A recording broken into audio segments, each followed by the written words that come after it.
My plan for the beginning of the 2023 Autocross season was to use my 2000 GT for the first few events, and make my 2004 V6 even more capable by installing a BMR K-member and tubular A-arms. But a leaking rear pinion seal forced me to pivot. Instead of making mods to the front of my V6, it's getting back out on course. In previous videos, I've mentioned that my IRS-swapped 2004 V6 doesn't have a lot of torque. I almost always have less power at my disposal than my CAM-T competitors. On open courses, that lack of power doesn't hold me back. But if a course features a slow pivot cone, I start to worry. At this event, the crafty course designers decided to challenge drivers with 2 pivot cones. That means there are 2 sections on this 0.526-mile oval track where cars with more cylinders will have a huge advantage. And the 4 cars I'm up against in CAM-T are all V8s. Fortunately, the sections of the course after the pivot cones are open and very fast. My V6 might have a tiny amount of torque, but it's got gobs of grip.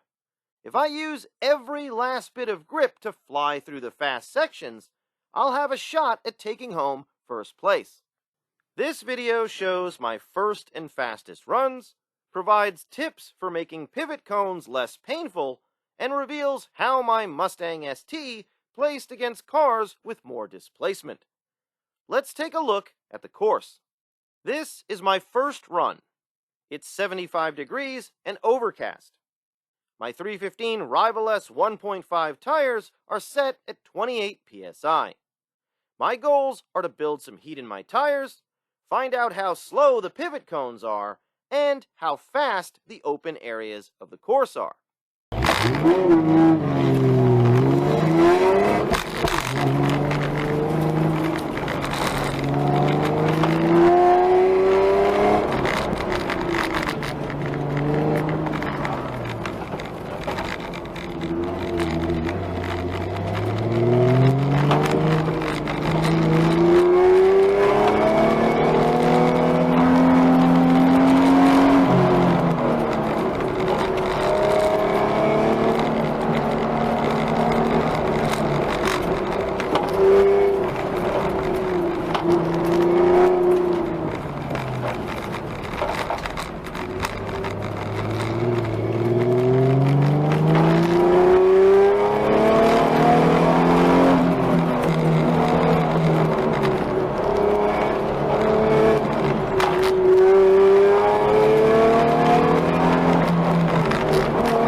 .745. You can hear how long it took to get back up to speed coming out of the pivot cones. My V8 competitors can accelerate much faster. I have to execute the pivot cones correctly, and I absolutely must attack the fast sections aggressively to make up for the time I'm losing. Pivot cones can be cruel. They punish you for going too wide or too tight. Going too wide adds distance. Because your speed in a pivot cone is so slow, adding distance hurts you more than it does in other types of elements. Even if you're moving around the cone at a faster speed in a wider line, you're not going fast enough to make up for the added distance. Turning too tight chokes off speed, making a slow element even slower. The most common advice I give to novices about the correct line around a pivot cone is a U is faster than a V. Your goal is to run a smooth line that doesn't add too much distance or choke off too much speed. Here are some pivot cone pointers. A pivot cone is a relatively slow element that rewards patience and punishes aggression. Don't get greedy on the way in. 99% of novices I ride with enter pivot cones too fast. Coming into a pivot cone too hot can lead to locking up the brakes or going really far past the cone and adding a lot of distance.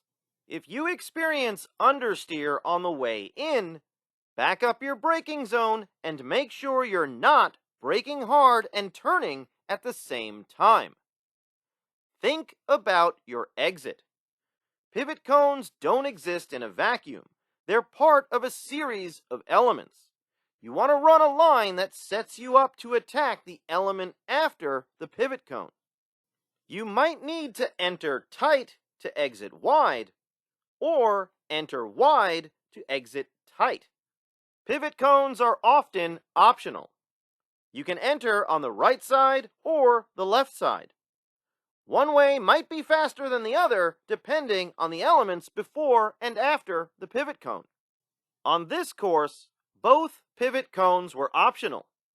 Based on my course walks, I felt going counterclockwise, entering on the right side, would help me be fast out into the next element.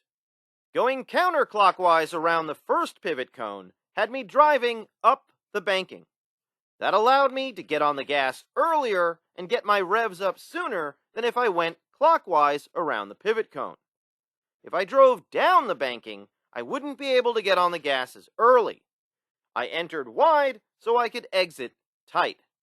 This line set me up to attack the first offset cone after the pivot cone.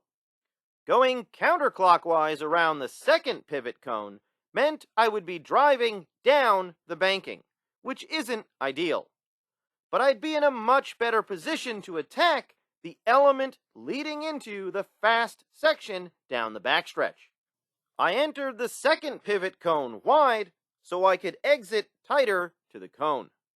On this course, I stayed in second gear through both pivot cones. I've dealt with a lot of pivot cones in this car, and downshifting into first has never been faster. The T5 doesn't like downshifting into first at the speed I want to enter the pivot cones. If a pivot cone is positioned closer to the starting line, I usually stay in first gear until I'm past the pivot cone so I can accelerate faster on the way out. On this course, staying in first gear all the way through the first pivot cone would have cost me time. While the pivot cones expose the weakness of my V6, the rest of the course plays into its strength. This car is incredibly nimble. When I finally get back up to speed, I need to stay fast through the elements in the crossover, down the backstretch, through the super fast sweeper, and into the finish.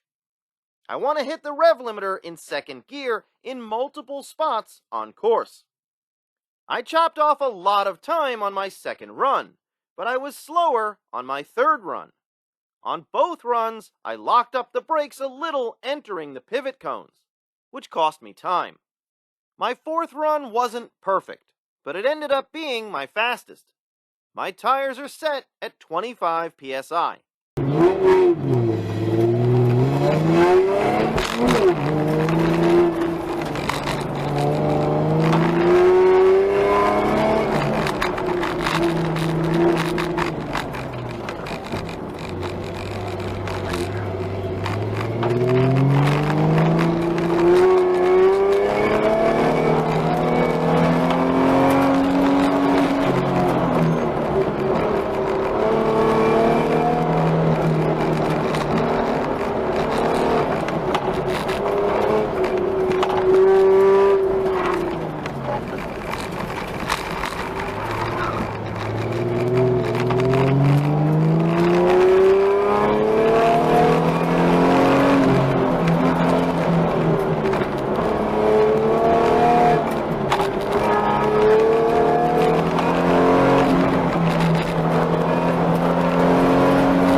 .668, 2.077 seconds faster than my first run. I finally nailed the first pivot cone, but I locked up the brakes just a little in the second pivot cone. I was really aggressive heading into the crossover, and I stayed aggressive into the slalom ahead of the second pivot cone. I found a lot of speed on the backstretch, through the final sweeper, and into the finish. I was aggressive on the throttle, early with my steering inputs, and I ran a fast line into the finish. I hit the rev limiter as I was exiting the sweeper and before I crossed the finish line. I was able to drive around the weakness of my car by capitalizing on its strength. But did two pivot cones keep me from being the one driver atop the CAM-T podium? First place by 0.898 seconds. My raw time was 36th out of 103 drivers, which isn't as good as I'd like it to be. But I was happy my little V6 was able to get a victory over some very fast V8s. There are more V8s and more tough elements awaiting me at Autocross events this season. I'll post more results videos soon.